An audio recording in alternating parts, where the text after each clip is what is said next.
আমরা জানি যে আগামী বছর গগনযান আকাশে যাবে, তার আগে দুটো পরীক্ষামূলক উড়ান হবে।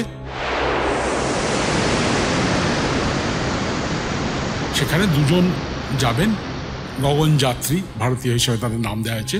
একজনের নাম শুভাংশু শুক্লা, আর একজন একটি দুজনেই কিন্তু ইন্ডিয়ান এয়ারফোর্সের গ্রুপ ক্যাপ্টেন, একজন উইং কমান্ডার।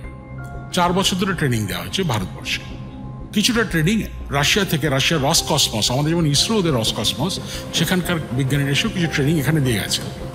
এইবারে আমেরিকা দেখলো এ তো দারুণ জিনিস হচ্ছে, তখন বললো আমরাও সহযোগিতা করবো তোমার ভারতবর্ষের সঙ্গে। কিভাবে না, তোমাদের ওই যে দুজন যাবে তাদের একজনকে আমেরিকায় পাঠিয়ে দাও, ট্রেনিং আরও আমরা দেব, এবং পরে ইন্টারন্যাশনাল স্পেস স্টেশনে তাকে নিয়ে যাব, তার অভিজ্ঞতাটা তাহলে সে নিতে পারবে।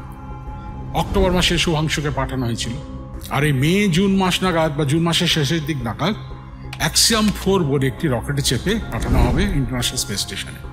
শুভাংশু তার দক্ষতা এবং পারদর্শিকতা এতটাই দেখিয়েছে, প্রথমবার থেকে ট্রেনিং দিতে নিয়ে যাওয়া হয়েছিল, সে ওই স্পেস মিশনের কমান্ডার হিসেবে চিহ্নিত হয়েছে নাসা।